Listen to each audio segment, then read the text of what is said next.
Hello and welcome to our final episode of our student recruitment podcast with the associates from Stewart McKelvey. I am your host, Janet Zed, Manager of Student Programs at Stewart McKelvey. I work with the summer students and the article clerks on their journey to becoming associates. This podcast series aims to reach law students who are turning their minds to the recruitment season and are considering summer student opportunities and article clerk terms. Last episode, we focused on the articling year and the challenges that come up during articling and how they're met with teamwork, mentorship, and time management. We were joined by two of our associates, Nico Jones and John Morse, who shared their experiences with their time during the articling year and how they got through it all. Today, we'll turn the conversation to life beyond articles. We're joined by two associates who are going to tell us how they've made their way to where they are now and how they fell into the work that they're currently practicing and what turns they might have made to get there. So let's start welcoming our guests for today, Kristen Fulton and Giles Ayers. Welcome, guys. Giles did his undergrad at McGill University and then attended law school at UBC. And he was awarded the Law Society of Newfoundland and Labrador Penny Award, the Boyd Ferris Memorial Prize in Advocacy, the British Columbia Law Foundation Award. It's a list, guys. The David Janet, Roberts Prize in Legal Writing, and the Allard and Company Prize in Corporation. Check out his bio to see the continued list. And Giles was called to the bar in 2017 and is an associate in our St. John's, Newfoundland office. He was a volunteer at the Canadian Bar Association Small Claims Legal Clinic and is currently the chair of the Administrative Law section of the Canadian Bar Association in the Newfoundland and Labrador branch. Kristen is a litigation associate in our St. John, New Brunswick office. She did both her undergraduate and her law degrees at the University of New Brunswick. She was called to the bar in 2017. Kristen practices mainly in the area of insurance law and personal injury defense. In addition to her practice, she also serves on the firm's Diversity and Inclusion Committee and the Formal Mentorship Program. When she's not at work, she's chasing her 11-month-old Miles around and reading romance novels and endeavoring to find the best lawyer memes on Instagram. She shared some with me yesterday. I think she's got quite the collection. So welcome, Giles and Kristen. Thank you for joining us. I don't feel qualified to be on the podcast anymore now that I know Giles has won all these awards. Giles, it is quite a list. Look, I'm not going to answer to what amount of fraud was involved in what particular award. I mean, it's... In getting there. All right. So let's get started on life beyond articles. As I mentioned, we spoke with associates in our last episode about the articling experience and the gauntlet of getting through it all. And both of those associates appeared to have been very supported, and they felt like they were part of a team. And if anything got them through, it wasn't some magic system they had. It was literally the amount of people they had to lean on and get through. So that was a really positive conversation, I think, that we had. And now I want this to be something that our listeners, our law students, can kind of vision. Okay, if I get through these first few steps and I finally become a lawyer at a big firm, or even a smaller firm, what does that look like when making those decisions, and how do I get to that future space? Kristen, when you started as a summer student or as an article clerk, did you know then that you wanted to be in litigation? No. I think I remember sitting in my Stewart McKelvey interview with Andrew McMacken, who's a partner here in the St. John office, and Chantal Daigle, who is now Justice Daigle. And they asked me if I had any idea what I wanted to do. And I think all of the classes on my transcript were like commercial law, personal tax, real estate transactions. So I just said that I wanted to be a corporate commercial lawyer because that seemed like where my transcript said I should be. But I had absolutely no idea what that meant. I had no concept of like what it means to do a fishing financing or draft leases on a daily basis or do mergers and acquisitions. And when I got here as a summer student, I, flirted with the business group, and got some assignments, but I learned very quickly that was not for me. I was very lucky to summer in 2015 and immediately was put on the litigation floor. The St. John office is big enough to have like 2 different practice groups working on different floors of the firm. And what I liked so much about litigation was how quickly you can involve a student in like the different steps. I was drafting documents and affidavits and doing medical chronologies and like a bunch of different little tasks that were smaller steps in the larger piece of litigation. So I felt immediately, even as a student, that I was kind of involved in these files. And that was really exciting because, I had really no concept, like neither of my parents are lawyers. No one in my family's a lawyer. I had no concept of what the legal profession looked like other than people wore suits and looked tired. Now they just look tired. Yeah, I still look tired, but I'm not wearing a suit. Unless I have to wear a suit, I guess. So yeah, I had no concept whatsoever of what I meant when I told the firm that I was interested in corporate commercial law. And until I kind of got here and felt out what that meant and, kind of understood the different. It's harder as a student, I find, unless you're very proactive, to kind of get involved in these big transactions, and you got to really express an interest. And once I found litigation, I was just like, okay, I'm in. Let's do this. Like, sign me up. And Giles, what about you? Did you come in knowing what you wanted to do? Yeah, I had no idea. So in Newfoundland, we hire out of first year. So I just finished my first year of law school. I didn't know anything about anything. I didn't know what a tort was. I didn't know what a share is. I'm sure I said a lot of stuff in my interview. I'm sure I did, but I didn't know a single thing.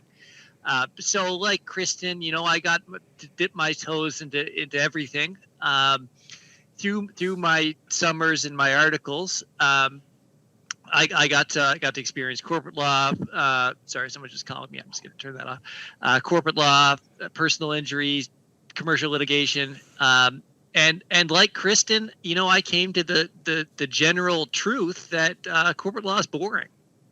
Yeah, I'll endorse that. Canceled. Sorry, Janet. Not a corporate lawyer. You got 2 litigators on the podcast, but maybe not boring, but certainly I learned that litigation was for me. I came into it with I can't even remember if I was predisposed to one or the other, but came into it total ignorance. I still live in a state of total ignorance, but I did learn that civil litigation was the path for me. I think that's a great takeaway for our listeners who are law students and then they're thinking about interviewing. It's definitely okay to not know which direction you're going. As from a recruitment perspective, when we're interviewing, we're not hiring someone thinking this for sure is going to be a future litigator. That's not how we set it up. We intend everybody to come in as open-minded as possible and expose them to as much as possible. So I don't want students to think, especially in first year, that when they head into an interview, they should have the answer to that question. And even if you did have an answer to that question and it ends up being right, you wouldn't be coming from a place of actually knowing what you're talking about. Like taking, a business class and then, watching one of our partners like do a merger and acquisitions. Law school might teach you about the various laws that apply to these corporations, but it's not going to teach you what a due diligence checklist looks like and how you got to make sure that you've done all these things. And that just wasn't for me. After I saw it, I want to be a litigator. That's great. So as far as, I think Kristen's already answered this. It was very quick for her that she knew she wanted to get into litigation as soon as, her first year summering. Giles, what about you? How did you get to where you are when it came to your practice? Oh, my practice now. I as you said, I think it's with the previous podcast episode. This is a people business, and it's sort of all about the people. For me, in particular, the student office on the 11th floor of our office in St. John's was right next to our late partner Chris Lewis's office. Chris fortunately passed away earlier this year, but he was a real character. He would come in every single day to waste our time. And he sort of took me under his wing. He got me to do all sorts of stuff when I was articling.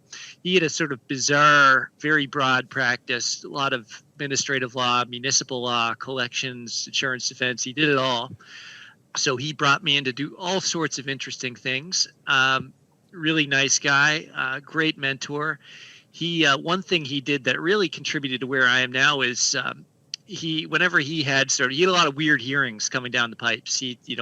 Statutory appeals, judgment debtor exams, municipal conflict of interest hearings, just a lot of interesting stuff.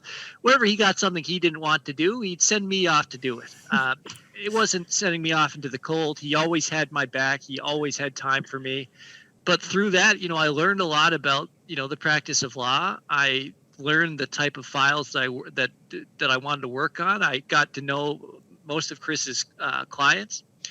And then from then on, it's the same sort of thing. As I grew up in my practice, I worked with lots of other lawyers here, Aaron Best, Steve Penny, Twyla Reed, Greg Morse. Through working with them, you get to work on interesting stuff. You get to work on lots of different stuff, and you learn what you want to do. Working at a firm like Stewart McKelvey, a big firm, it's a pretty steady pipeline of interesting litigation work, and you get to know what you like, and through your mentors. I have a slam dunk anecdote I was telling Kristen beforehand. I don't know when the good time is to drop it, but I'll do it now, Janet. That's fine. Go for it. He's going to win the podcast with this one, unfortunately for me. So in 2016, when I was articling, I did a memo for Aaron Best on an old common law rule. It's about releases. Because Aaron was preparing for a summary trial application. So many appeals later, March 2021, Aaron and I appear for the appellants at the Supreme Court of Canada on this same matter, on this same point that I wrote my memo on, and we win. And well, the Supreme Court of Canada thought that this rule that I exhaustively researched is pointless in Canadian law and said it's bad law now. So too bad for my memo. If you find that memo on our system, it's been comprehensively overruled. But that's, in a nutshell, that's sort of the trajectory that you take, right? You work on a file with a partner as a clerk. You get to know each other. You find the people you gel with. You find the work you gel with, and that carries you on through. That's great. And Kristen, would you I know, especially with summer students, they're just saying yes to whatever they can, and work comes in, and who wants to do this, and you just keep saying yes, and then as a clerk, almost similar. You've got to make sure that you're getting exposed to everything and taking on everything you can. At what point do you feel that you get to start, driving your own car? That's tough to a certain extent. Even as a junior litigator, you're not necessarily always driving your own car. But for me, I think what changed moving out of articling and moving into being an associate was that I had a little bit more time to pursue opportunities that I was interested in and kind of seek out the kind of work that I was interested in. Whereas before, I found in articling, you're just kind of being reactive. It's like, what work is available, who's available to do it. And in St. John, we have a business floor and an advocacy floor, and you're kind of, passing between both of them, being responsive to whatever work assignments are coming up. So I really got to focus down and decide kind of what piece of litigation that I was interested in pursuing after I got called to the bar and became a lawyer. And for me, and I had a bit of an opposite experience from Giles, and maybe it's because in Newfoundland you can't easily drive to another office within like a couple of hours. But the St. John office at the time that I was called to the bar didn't have a very large insurance defense practice. That kind of wasn't really the bread and butter of the practice area of this litigation floor. It's more corporate commercial litigation driven, which for some of my colleagues is fantastic news. But for me, I was a little bit less interested in that. So I hit the road. I took advantage of the fact that that Stewart McKelvey is not one office in one city. It's 6 different offices. And I connected with partners and associates in the Moncton office and in the Fredericton office and in the Halifax office, to kind of broaden the scope of work sources that I had within a practice area I already knew I was interested in. So I started working with Chantal Thibodeau in the Moncton office, Renee Fontaine in the Moncton office, Catherine Toner in Fredericton, and Shelley Wood in Halifax. And even 5 years later, those people all form a huge part of the files that I'm referred, of the files that I work on for other partners. So for me, I mean, that was a huge advantage, that I can work and live in St. John, which is a community that my husband and I have chose to live in, but I'm not limited by the 4 walls of this office because we work in a big firm. Yeah, that's excellent. Somebody mentioned that in one of our last episodes as well, the ability to lean on teams in other offices, and how it was more of a network, and more doors are open that way as far as expanding your projects and pooling those resources of the other offices. So I'm glad you brought that up, Kristen. That's interesting. Probably traveling less these days, I imagine, but I think the ability to connect virtually has also been really helpful as well. I'm sure, if you're working with teams in Moncton, it doesn't necessarily need to be a road trip, but sometimes we still want those road trips. Oh, yeah. I want to go to lunch in Moncton. I want to go to the new restaurants. So what work do you guys currently do with students, and when they were here this summer, and clerks? How do you guys include them in the work that you're doing? So I actually returned from parental leave in August of 2021. So I had very little time with the students this year. I only had about 3 or 4 weeks before they went off on their last year of law school. But I will say, with the summer students. But I will say that one of the good things about litigation is that we mostly are, at least in the area that I practice in insurance, we're mostly working with kind of like, precedents, and, most of what I do is very cyclical and predictable in terms of the claims that are coming in. So I tend to, especially if a student expresses interest, just give them the opportunity to do the first cut of pretty much any document that I'm, that I need, whether it's, a motion or an affidavit of documents, statement of defense that I'm going to be filing. I think it's a great opportunity for them to, in a no pressure kind of situation, have the opportunity to draft something and get like real-time feedback from a lawyer who does this often.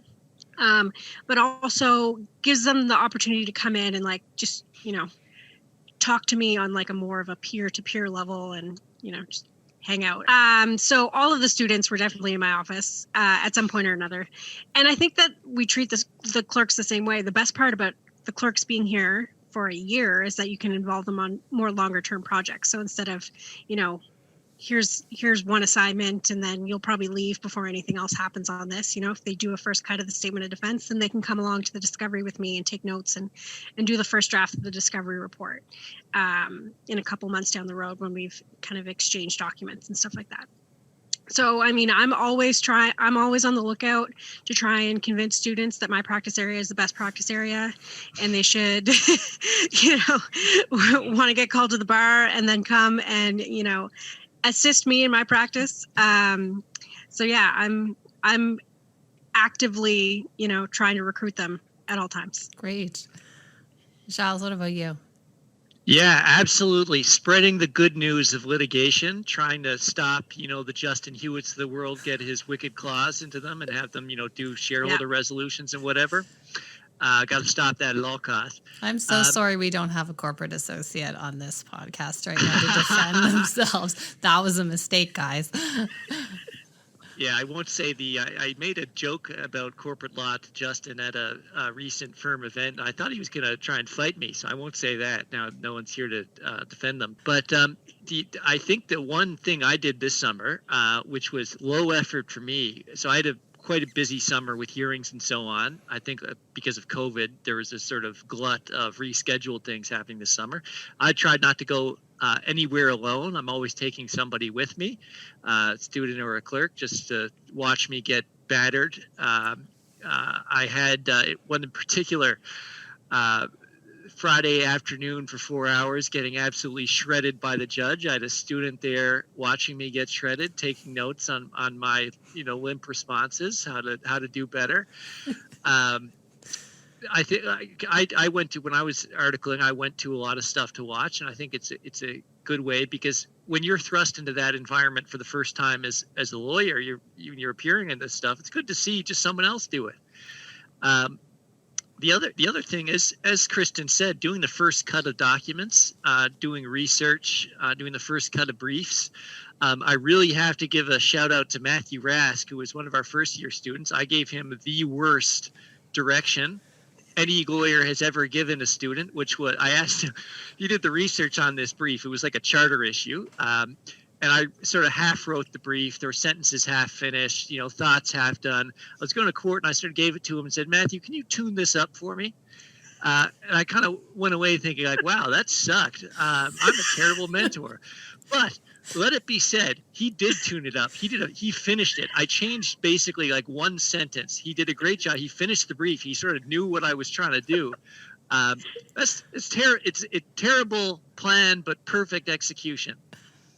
Well, props to Matthew. That's great. Tune this up is the vaguest assignment of all time. I knew what I meant.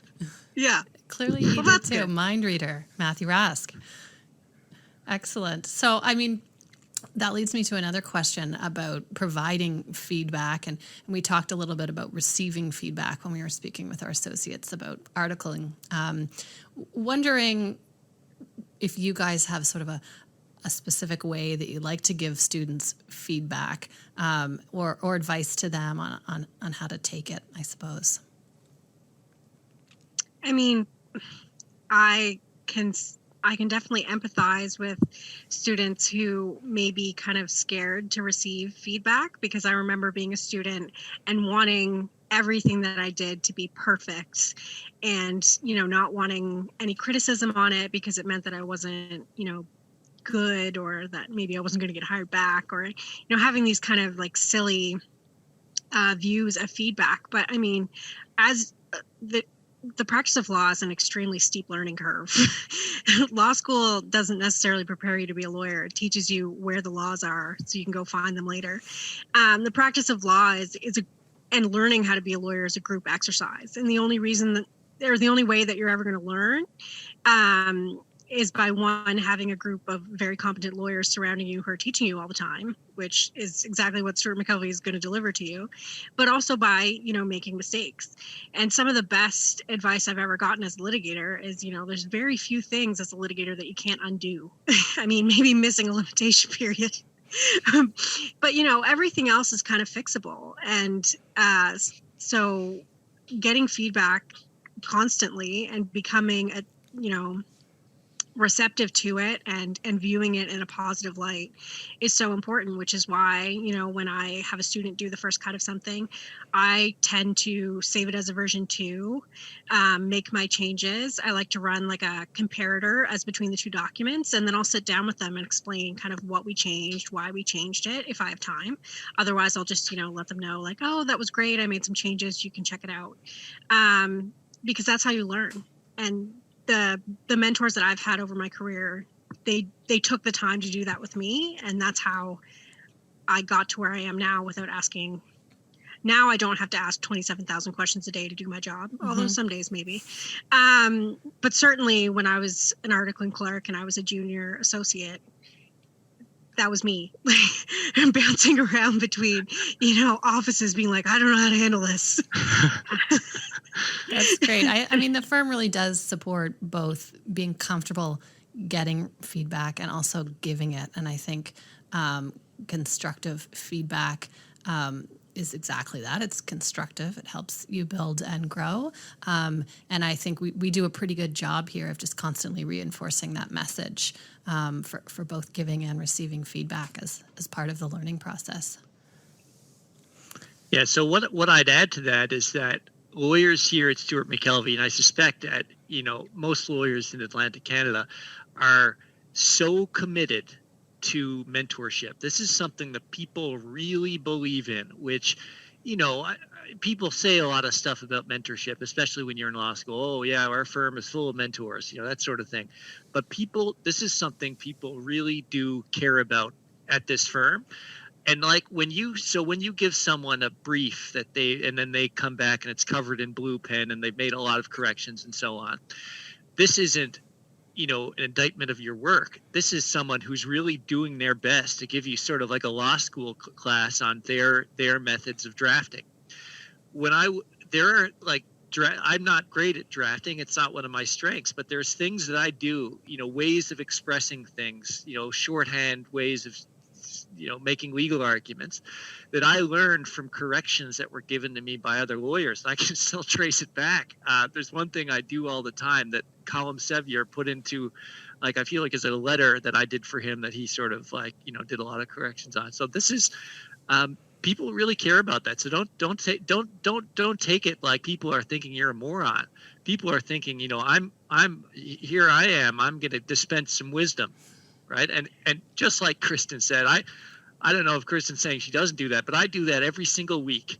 When something new comes up in my practice, some question I have, maybe Janet, maybe I shouldn't be saying this, but often I don't research. I just stroll on down the hall on the litigation floor and knock on people's doors and ask them. There's a type of question I like to call the Rod Stebiak question. Rod is one of our senior insurance defense lawyers, and he knows a lot of stuff that isn't written down, right? And so these are the Rod Stebiak questions of practice of what's the practice in this jurisdiction? What happens in this type of scenario? I do that every day. We have email threads. People just reply all to the litigation group and just say, has anyone ever dealt with this before? And that's really the culture of how it is. So don't be afraid. That's great. Thank you, Giles. I suppose my next and final question sort of stems from that is, if you could look back over your last several years, back to when you were a law student, if you could give one piece of advice to the students who are listening right now, and this is obviously a really broad question. I only let the other associates do this in one sentence, but since this is our last podcast and you guys are more senior and wiser, I'll give you a few sentences to answer this. I also don't think either Giles or I are one sentence kind of people. No. Wisdom. Let's hear it. Kristen, do you want to start? One of the cool things about the firm is that we have kind of we have a diversity and inclusion committee, which I think you said before I was a member of, but as part of that, we also have a women's initiative. And every couple of years we have a women's event where all the female lawyers from the firm come together and just do various workshops and spend time with one another. It's a great networking opportunity. And I was asked to speak at the last one we had, which I think was in April 2019. And one of the things that we spoke about was, what would you tell yourself 5 years ago, kind of thing, in your practice. And I think for me, like I mentioned before, I didn't come into the practice of law with any concept of what being a lawyer was. Nobody in my family's a lawyer. My dad's a plumber. My mom's a baker.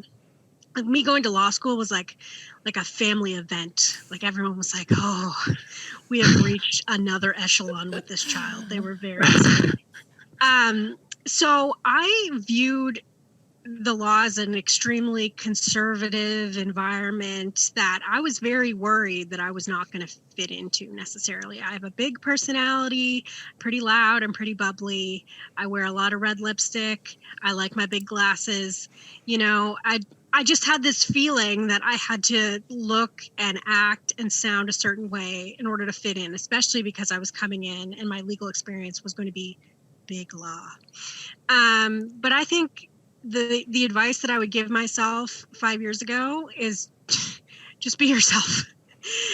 Show up to the firm as the authentic version of whoever you are, and that's how you're going to find very quickly the people that you're going to gel with and the people that are going to provide you work and be your mentors. You don't have to be everything to everybody, but you are going to find your somebody at this firm, and you're going to find a practice area that interests you, because we have pretty much all of them that are available. Maybe like Justin Hewitt, you'll be interested in shares. Quite frankly, I don't know that I could tell you what a share is at this point. And what's up with that, Kristen? What's up with that? I don't know. These people concern me. But there is something for everyone. And the quicker that you are able to kind of just relax into being yourself in the legal environment, the quicker that you're going to find your people. I feel like, and I'm at this point in my career, 5 years into it, I am in no way concerned about being myself at all times. Oh, that's great. But I wish that I had, kind of dispelled some of that earlier on, and maybe I wouldn't have, felt like I had to wear a black suit with a set of pearls and very specific earrings every day.